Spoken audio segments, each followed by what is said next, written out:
Olá a todos, graça e paz. Eu quero desejar a todos um feliz ano novo, que Deus abençoe a sua vida em Cristo Jesus. Eu sei que muitas pessoas fazem projetos, propósitos, sempre um novo ano, mas que essa transição de ano não seja somente projetos que fiquem no papel.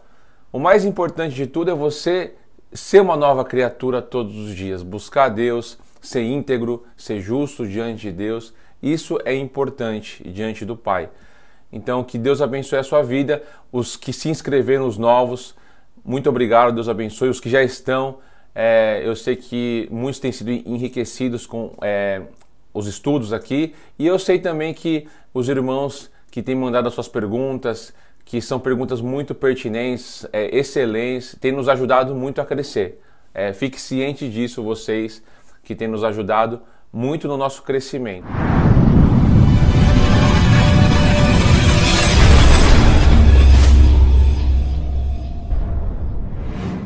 E hoje eu quero falar de um assunto que talvez você já deve conhecer, que está na apostila do Apocalipse Simplificado, né?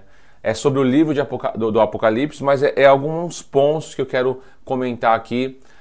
Eu não tenho 100% concluído todas as ligações no livro de Apocalipse.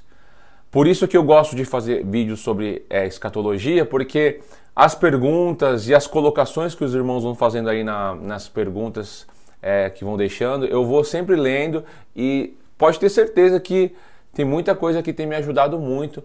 Eu tenho crescido com os irmãos, porque se tem uma coisa que nós que vamos passar um estudo, nós aprendemos com as perguntas e também com posições diferentes. A gente vai vendo que está mais próximo ali da palavra de Deus. Então eu quero trazer uma informação a respeito dos selos, trombetas e taça. E essa lição é uma lição que é meia página, né? No Apocalipse Simplificado, que é o desfecho do 777. Esse assunto pode te ajudar a abrir o entendimento para você começar a fazer conexões com os selos, trombetas e taças. Por que eu digo isso? Porque muitos leem esse assunto em uma sequência de ordem cronológica. Mas quando você vai entender esse desfecho, você percebe que não pode estar sendo algo relacionado à cronologia, mas sim te dando já dicas para que você possa a começar a montar esse quebra-cabeça. Isso é muito importante. Então, eu não tenho 100% fechado esse quebra-cabeça. Pode ser uns 60, 70, não sei, mas pode ter certeza que as perguntas e as colocações que vocês fizerem vai me ajudar bastante. Então eu peço que você deixe aí mesmo os seus comentários. Então eu vou ler todos os versículos que vai falar a respeito da última trombeta, do último selo, da última taça, e vou fazer uma ligação também com o contexto de Êxodo, do capítulo 19, que também é importante. Então eu vou falar de vários assuntos aqui, mas eu não vou entrar em pormenores. Eu vou falar sobre o jubileu, eu vou falar sobre o Monte Sinai, onde o povo ouviu a voz de Deus, os 10 mandamentos. Então tudo isso está relacionado também com as festas. Então assim, são vários assuntos, mas o foco aqui é nós entendemos esse desfecho do 777, ok? Lembrando que esse contexto dos selos, trombetas e taça está ligado com o santuário celeste, está ligado com o altar, com o incensário, com o tabernáculo, né, de Deus. Então também vai envolver esse estudo que é necessário compreender. Mas eu não vou me ater nos pormenores, nos detalhes. Eu só quero destacar algumas coisas aqui que eu acho muito importante e relevante para você poder montar esse quebra-cabeça. Apocalipse no capítulo 8, versículo 1 diz: Quando o Cordeiro abriu o sétimo selo, houve silêncio no céu cerca de meia hora. Então vi os 7 anjos que se acham em pé diante de Deus e lhe foram dadas 7 trombetas. Veio outro anjo e ficou de pé junto ao altar com um incensário de ouro, e foi-lhe dado muito incenso para oferecê-los com as orações de todos os santos sobre o altar de ouro que se acha diante do trono. E da mão do anjo subiu à presença de Deus a fumaça do incenso com as orações dos santos. Eu quero dar uma pausa aqui. Esse altar de ouro é o altar do incensário, e nós sabemos que pela revelação aqui está relacionada com as orações dos santos. É diferente do altar que ficava no átrio, que você tem ali no contexto do Apocalipse 6, pessoas sendo mortas, né, estão debaixo do altar e elas estão clamando, porque não julgas e vingas o nosso sangue dos que habitam sobre a terra. Esse altar é diferente desse. Por quê? Porque você tinha o altar do sacrifício que ficava no átrio e esse altar do incensário.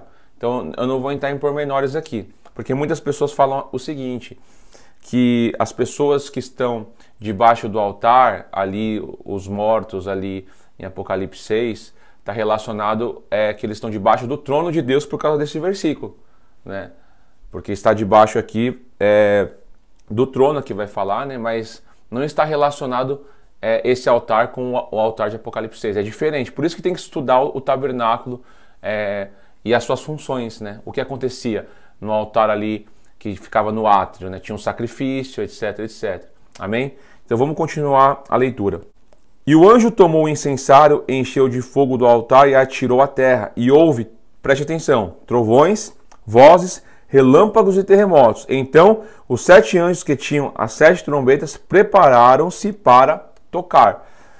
Percebe que aqui falou de trovões, vozes, relâmpagos e terremotos.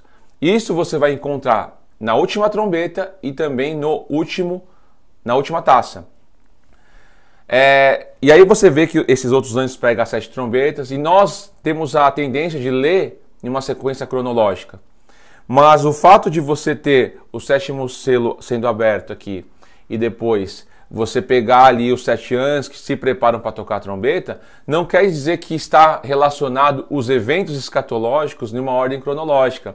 Mas sim, agora vai mostrar novamente assuntos que já estavam sendo relacionados ali já no contexto dos últimos dias da vinda de Cristo, né? Que você vê ali do 6º para o 7º selo, vai detalhar, ampliar a revelação, né? Então, quando se pega os anjos da trombeta, é para mostrar que agora as profecias vão ser narradas novamente com ângulos diferentes e com mais revelação. E esse tipo de leitura, você tem ela muito presente em toda a Escritura. É uma análise que eu sempre costumo dizer, né? O que é isso? Eventos que são narrados, que já aconteceram com mais detalhes. Assim como você tem em Gênesis, sempre digo isso, Gênesis 1 até o capítulo 2, versículo 4 mais ou menos, já tem todos os 7 dias da criação, mas do versículo 5 até o final do capítulo 3, você tem novamente falando do 6º dia, detalhando de como Deus tomou a mulher da costela, etc, etc. Então, assim, é importante nós sempre atentarmos para isso. O livro de Apocalipse é um ciclo de análise. É fundamental você prestar atenção nesses detalhes. Por que falou aqui de trovões, vozes, relâmpagos e terremotos? Para mostrar a conexão que você tem que fazer com outros textos que vai apresentar isso. Lembre-se que eu estou lendo aqui um texto que está relacionado com altar de ouro, que tem o incensário. E agora nós vamos ler agora o Apocalipse de número 11. Versículo de número 15. O 7º anjo tocou a trombeta e houve no céu grande voz dizendo: o reino do mundo se tornou de nosso Senhor e do seu Cristo, e ele reinará pelos séculos dos séculos. Ou seja, tocou a 7ª trombeta e já está dizendo que o reino do mundo já se tornou do nosso Senhor e Cristo. Então, você depois tem o Apocalipse 12, 13 e 14, que vai falar ali do Apocalipse 13, da besta que emerge do mar, 7 cabeças, 10 chifres, semelhança de leopardo, boca de leão, pé de urso. E você pensa, mas aqui já não aconteceu a vinda de Cristo? Por isso que é uma sequência de análise. E aí vai continuar dizendo o texto. E os 24 anciãos que se encontravam sentados no seu trono diante de Deus, prostraram-se sobre o seu rosto, adoraram a Deus, dizendo: graças te damos, Senhor Deus Todo-Poderoso, que és e que eras, porque assumistes o teu grande poder e passastes a reinar. Algumas versões vai estar o que há de vir, né? Isso você vai encontrar muito na Revista Corrigida, né? Na Corrigida Fiel, porque elas trazem o manuscrito dos textos Receptions, que seria os majoritários. Já nos textos minoritários, que é geralmente a NVI, a Revista Atualizada, vai estar só o que és e que era, né? Não vai estar no grego o que há de vir. Então, assim, qual que está certo? É só você analisar o contexto. O contexto já disse que tocou a 7ª trombeta e os reinos do mundo se tornou do nosso Senhor e Cristo. Então ele já veio. Então por isso que não precisa dizer o que há de vir. Então nesse ponto, os textos minoritários estão corretos. E isso daí depois eu posso falar com mais minuciosidade sobre os manuscritos.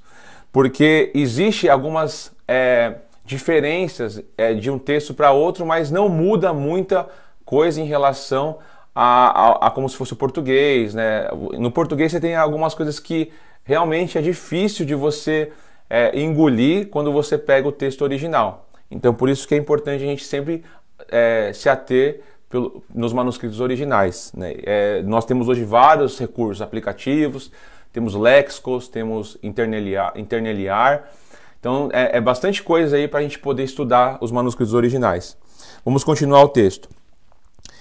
Na verdade, as nações se enfureceram. Chegou, porém, a tua ira, o tempo determinado para serem julgados os mortos, para se dar o galardão aos teus servos, os profetas, os santos e os que temem o teu nome, tanto aos pequenos como aos grandes, para destruírem os que destroem a terra. Então nós percebemos que na vinda de Cristo, você vai ter um julgamento para aqueles que estão destruindo a terra, que no contexto ali é o reino do anticristo. Por isso que o falso profeta e a besta vai ser lançados no lago de fogo na vinda de Cristo. Então o lago de fogo já é inaugurado por esses personagens, porque só depois do milênio que aí você vai ter todos que forem sendo julgados aí, sendo lançados no lago de fogo. Mas o lago de fogo já foi inaugurado pela besta e pelo falso profeta. Vamos continuar lendo o texto, e aqui é importante, porque aqui vai fazer a conexão com aquilo que eu falei sobre o selo, né, que nós temos ali 4 elementos: trovões, vozes, relâmpagos e terremotos. Olha o que diz o texto aqui. Abriu-se então o santuário de Deus, que se achava no céu, e foi vista a arca da aliança no seu santuário. Sobrevieram relâmpagos, vozes, trovões, terremotos e grande saraivada. Lá nos selos não fala de saraivada. Por quê? Porque aqui ampliou a revelação. Aqui as saraivadas, grandes saraivadas, você vai ver nas taças. E vai ver esses elementos de relâmpago, vozes e trovões. Você percebe que aqui falou do santuário, falou da arca da aliança. Quando você tinha um incensário que você levava ali no contexto do santuário, você tinha que levar para o Santo dos Santos. Então você tem que analisar todo esse quadro para entender que o tabernáculo aqui está sendo relacionado com o contexto da vinda de Cristo. Por isso que lá em Apocalipse 21 você vai ver lá: eis o tabernáculo de Deus com os homens, porque a plenitude da revelação de tudo que foi dito em sombras se conclui na vinda de Cristo. Então tem muitos assuntos aqui para a gente poder trabalhar, falar sobre o tabernáculo relacionado com a vinda de Cristo. Então aqui você já percebe que falou da Arca da Aliança, e a Arca da Aliança ficava onde? No Santo dos Santos. E só poderia ter acesso o sumo sacerdote à Arca da Aliança ali no dia do Yom Kippur, no dia da expiação, que ele tinha ali a tampa, tinha um propiciatório, que ele fazia expiação pelos pecados. Isso aqui é muito importante. Então tem que analisar todos esses fatores. Então você percebe que falou de relâmpago, vozes, trovões, terremotos e grande saraivada. Falou de santuário, falou de Arca da Aliança. Então, agora vamos ler a 7ª taça. Olha o que vai falar. Por isso que eu digo, aqui já aconteceu a vinda de Cristo, assim como aconteceu no 7º selo. E aí você vê esse desfecho, né, do 777, que são os mesmos eventos com ângulos diferentes. Agora vamos lá para a parte da taça. Apocalipse 16, 17, olha o que diz o texto. Então, derramou o 7º anjo a sua taça pelo ar, saiu grande voz do santuário do lado do trono, dizendo: feito estás. Sobrevieram relâmpagos, vozes e trovões, e ocorreu grande terremoto, como nunca houve igual, desde que há gente sobre a terra. Tal foi o terremoto forte e grande. Olha como está dizendo o texto aqui: relâmpagos, vozes, trovões e grande terremoto, como nunca houve. Aqui a revelação ela começa a ampliar em relação ao terremoto. Você percebe que saiu uma voz, né, do santuário, uma grande voz, e aí você vai ver que está dizendo: feito estás. A mesma coisa que você vê em Apocalipse no capítulo 11, sobre o santuário, sobre que abriu-se o santuário, foi visto a Arca da Aliança. E olha que vai dizer o texto no versículo de número 19. E a grande cidade se dividiu em 3 partes, e caíram as cidades das nações, e lembrou-se Deus da grande Babilônia, para dar-lhe o cálice do vinho do furor da sua ira. Todas as ilhas fugiram, e os montes não foram achados. Também desabou do céu sobre os homens grande saraivada. Lembra que falou ali no Apocalipse 11? De grande saraivada?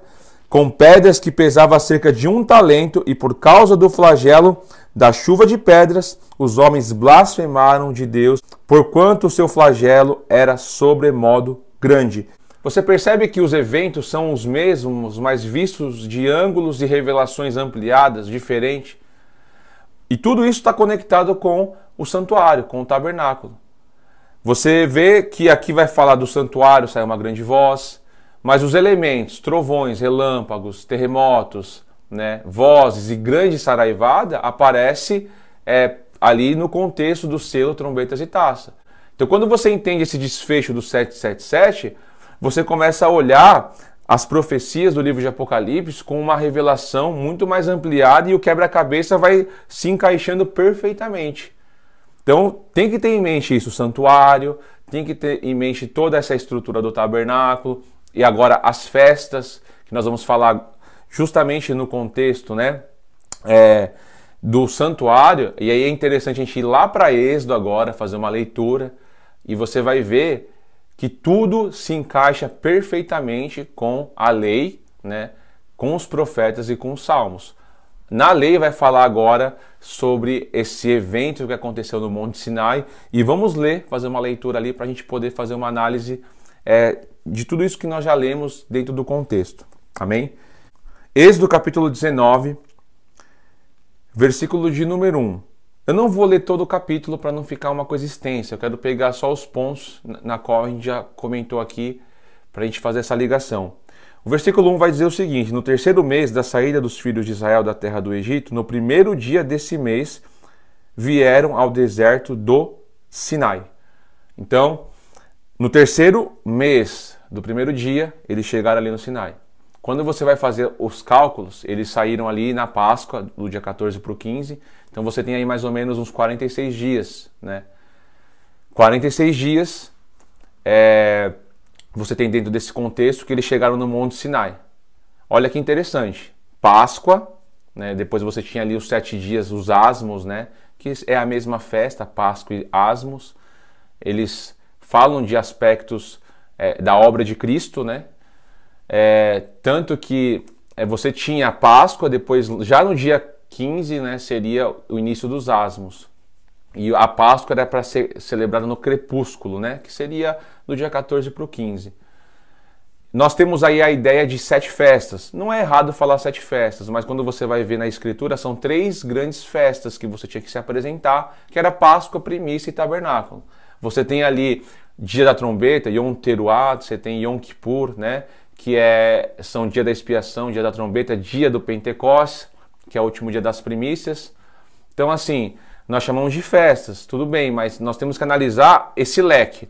O leque fechado são 3 grandes festas. O leque aberto, ela divide-se em 7 eventos, 7 festas. É importante abrir e fechar esse leque justamente para você entender muitas coisas nas profecias, né, que vale a pena você estudar as festas, né? E isso daí a gente vai mais para frente tentar fazer um estudo sequenciado aí, né? Isso demanda tempo, né? Tem que fazer uma coisa bem caprichada aí, né? Fazer uma coisa bem legal, não de qualquer maneira. Então, eu preciso ainda ver recursos para poder fazer com gráfico, fazer desenhos, assim, fazer ligações em uma lousa. Seria interessante, né? Como o pastor Felipe faz, que eu acho muito bom o trabalho do pastor Felipe, né? Então, assim, eu sempre faço vídeos assim, só falando, colocando imagens, mas mais pra frente eu quero fazer uma coisa mais, vamos dizer assim, mais profissional, né?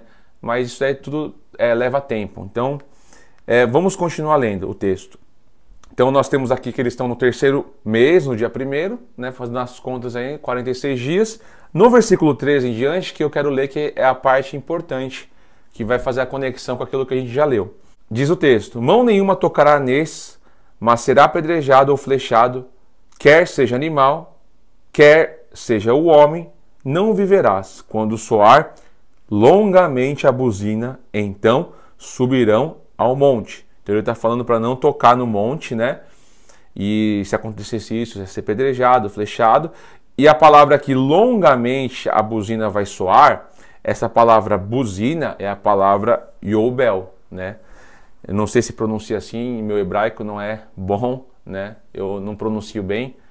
A gente está aí tentando estudar, mas não é uma coisa assim de erudito. A gente, né, vai levando da maneira que a gente sabe aqui, no contexto dos dicionários, né, que a gente tem aqui, né? E aí você tem essa palavra Yobel, e por isso que eu digo que os aplicativos, tudo que você possui de ferramenta é importante para o estudo. Você vai fazer uma pesquisa, pega a palavra, copia, cola ali no negócio de pesquisar, na barra de pesquisar, você vai ver que essa palavra Yobel é a mesma palavra que jubileu, né? O ano do jubileu. O ano do jubileu é o ano 50, né? Que era o ano da libertação, né? O que eles chamam. E você tinha um ciclo de festas anual. Mas você também tinha um ciclo relacionado a anos. 6 anos você trabalha, no 7º ano terra descansa, e era um ciclo de 7 vezes 7 anos. No ano 50, era um ano onde tocava uma longa buzina, né, que está relacionado com o jubileu, anunciava, proclamava libertação. E esse ano do jubileu está relacionado com a volta de Cristo, está ligado com esse ano sabático, a qual na lei dizia que o marido tomaria sua esposa, né? E a sua esposa ele tinha que alegrar por 1 ano, e esse 1 ano ele não ia para a guerra, né? Esse 1 ano está relacionado com o ano sabático, que aponta para o jubileu, que aponta o sábado, o Shabat, para o descanso, a terra prometida, que o escritor de Hebreus vai falar no capítulo 3 e 4, que é relacionado ao milênio. O milênio tem um propósito maravilhoso, não é uma maneira que muitos dizem, para que serve o milênio? O milênio tem coisas excelentes para nos revelar e mostrar a grandeza e a beleza de Deus. Então eu não vou entrar em pormenores nesse assunto, mas essa palavra aqui, é bom você ficar atento, que ela está relacionada com a palavra jubileu. Isso está na apostila também. Vamos continuar lendo o texto, no versículo 14. Moisés, tendo descido do monte ao povo, consagrou o povo, lavara as suas vestes e disse ao povo, estai pronto ao 3º dia e não vos chegueis a mulher. Então você tinha ali mais ou menos 46 dias, mais 3 dias, 49. Né? Eles tinham que se preparar nesses 3 dias. E eu acho interessante aqui que eles não podiam chegar à mulher, porque esse momento que eles todos iam participar ali era um casamento, era uma aliança que Deus ia fazer com o povo, né? E essa aliança, Deus disse que ia fazer de todos eles um reino de sacerdócio, e somente a tribo de Levi foi, né? Isso aconteceu por causa do pecado do povo de Israel, e Deus, na sua presciência, já sabia, porque em Deuteronômio vai dizer isso, tudo que eles disseram, Moisés foi excelente. Quem dera que ele tivesse um coração para ouvir, né? Sobe aqui que eu vou te dar as tábuas de pedra. As tábuas de pedra, muitos falam de eternidade, mas as tábuas de pedra representam a dureza de coração, porque aquelas leis não foram parar no coração. Então isso também tem um estudo sobre o tabernáculo, sobre por que eles pararam no tabernáculo feito por mãos de homem, sendo que quando eles atravessaram o mar, eles cantaram um cântico, né, a qual cantou todo o povo, né, e eles cantavam o seguinte, que Deus nos introduziria num tabernáculo feito com as suas próprias mãos. E eles foram parar num tabernáculo feito de homem, por causa, e aí tem todo um desenrolar. Por isso que o Monte Sinai, Paulo vai falar que a escravidão está relacionado com Agar, né, e o Monte Sião com Sara, que são os filhos da promessa, os filhos do Espírito, cujo a semente é Cristo, e se nós estamos em Cristo, também nós somos descendentes de Abraão. Então nós temos 2 montes, Sião e Sinai. O Sinai é escravidão, Agar. Então isso daí a gente já fala algumas vezes, tem um estudo excelente aí do pastor Felipe, do livro de Gálatas, eu vou deixar também no link aí na descrição, ok? Então vamos lá. Versículo 16. Ao amanhecer do 3º dia, houve trovões, olha que interessante, relâmpagos e uma espessa nuvem sobre o monte, e muito forte clangor de trombetas, de maneira que todo o povo estava no arraial e se estremeceu. Moisés levou o povo fora do arraial ao encontro de Deus, e puseram-se ao pé do monte. Todo o monte Sinai fumegava, porque o Senhor descera sobre ele em fogo, a sua fumaça subiu como fumaça de uma fornalha, e todo o monte tremia grandemente. E o clangor de trombeta ia aumentando cada vez mais. Moisés falava e Deus lhe respondia no trovão. Olha que coisa interessantíssima. Aqui falou de trovões, relâmpagos, terremotos, falou de trombeta, falou de vários assuntos aqui que foi falado no livro de Apocalipse, né? Falou, Apocalipse não tem as 7 trombetas, a última trombeta. Então você percebe que isso acontece ali. Você tinha 46 dias, mais 3 dias de preparo, né? Aí depois você tem o dia 50. Quando você vai estudar a saída do povo de Israel ali na Páscoa até o Sinai, quando Deus vai falar os 10 mandamentos, né, com a sua voz, ele fala para todo o povo ouviu isso, né? Os 10 mandamentos, todo o povo ouviu. O restante que Moisés recebe lá sobre as instruções do tabernáculo, foi só Moisés, né, quando ele sobe no Monte Sinai. Mas isso acontece no dia 50. O dia 50 é o dia de Pentecostes. Por isso que é importante nós estudarmos as festas. A primícias está relacionada à ressurreição. Lembra que eu falei do leque fechado? Quando você tem as 3 festas, você tem Páscoa, primícia e tabernáculo. Páscoa é morte, primícia é ressurreição, tabernáculo é introdução para o reino milenar, o reino de Cristo. Então, o dia 50 é o último dia das primícias. Então, aí está apontando o quê? Para a ressurreição. Ressurreição dos justos, né? E aí você tem o quê? Nesse dia 50, você vai ver lá em Atos 2, falando da profecia de Joel, que Pedro vai dizer, nos últimos dias derramaria o meu espírito sobre toda a carne. Isso aconteceu, mas ainda não aconteceu do sol se escurecer, a lua se tornar em sangue, antes que venha o glorioso e grande dia do Senhor. Você viu que associou o dia de Pentecostes com o contexto da vinda de Cristo, né? Eu estou trabalhando em cima do leque fechado. Quando você abre o leque, aí tem muito mais revelação. O toque de trombeta, que é o dia da trombeta, o dia da expiação, Cristo ele entra, né, no Santo dos Santos, no sentido de que ele está à direita do Pai, está intercedendo por nós, mas o sumo sacerdote também sai do Santo dos Santos. E a saída dele está relacionada à sua vinda. Então, assim, para mim poder explicar isso, né, com o leque aberto e fechado, é importante eu fazer um estudo só sobre as festas, né, porque eu sei que muitos falam que a última trombeta está ligada com o jubileu, né, e de fato isso é verdade, a última trombeta, mas se você for estudar ponto a ponto das festas, nesse contexto do Pentecostes, com o leque fechado, você tem ali no Monte Sinai relacionado ali um casamento, né, e assim como acontece na vinda de Cristo, um casamento, né, que você vai ver ali em Apocalipse 21, a Nova Jerusalém descendo do céu, ataviada como uma esposa, adornada para o seu marido, né? E aí você tem ali o contexto da igreja se unindo com Cristo em um casamento e depois entrando para as bodas, que é o milênio. Então tem muitas informações. Então assim, eu só quero deixar essas dicas, né, para os irmãos estudarem, meditarem. Tudo isso está relacionado com tabernáculo, festas.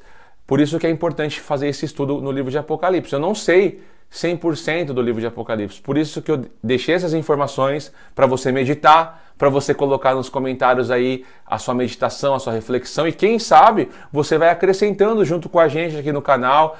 A gente vai trabalhando em cima de vários assuntos. Porque se os irmãos perceberem, a apostila do Apocalipse simplificado, ela não é uma apostila que a gente escreveu para deixá-la estática, né? Daquele jeito e pronto, acabou. Se você analisar, a última já tinha o quê? Já foram 3 ou 4 atualizações. Então, à medida que a gente vai tendo alguma coisa da parte do Senhor que é acrescentado na nossa vida, que tem base em todo esse contexto, lei, profetas e salmos, que tem sentido, a gente vai acrescentando na apostila. Então, essa última atualização é aquilo que a gente tem ali de revelação. À medida que a gente vai tendo mais revelação, a gente vai atualizando. E a gente vai mandando as apostilas atualizadas, porque a gente pode, né, consertar alguma coisa, isso não é errado, né? Dentro do contexto da escatologia, você nunca pode ser dogmático e dizer assim, isso aqui é certo, pronto, acabou. Existe, como eu sempre digo, duas conclusões relacionadas à escatologia, conclusões provisórias e definitivas. O que são definitivas? Cristo vai voltar? Sim. Né? É sobre a questão do arrebatamento para nós, em que momento que acontece, antes ou depois da grande tribulação, para nós já é definitivo, que é depois da grande tribulação. Agora, essas questões que vai estar relacionado, por exemplo, o cavalo branco, é Cristo ou anticristo? Ainda eu tenho conclusões provisórias, eu não tenho conclusões definitivas ainda. Alguns têm, eu respeito, né? Mas ainda não tenho. Eu tenho uma certa colocação ainda que a grande maioria fala ao contrário, né? Que fala que é o anticristo, e eu particularmente acredito que é Cristo ainda, mas não é nada conclusivo. Então essas coisas eu estou deixando para meditação, para reflexão. Eu já conversei com alguns irmãos, né? Essa questão do desfecho do 777 para mim é uma coisa muito assim conclusiva, né? Porque tem muita ligação dentro de todo o contexto que eu já citei aqui: lei, profeta, salmos, festas, tabernáculo. Então, isso para mim eu acho muito assim conciso, né? A não ser que alguém possa colocar um comentário aí e aí a gente vai analisando, mas se for comentar, coloque os textos bíblicos, coloque a sua reflexão que você fez, não somente, eu não concordo.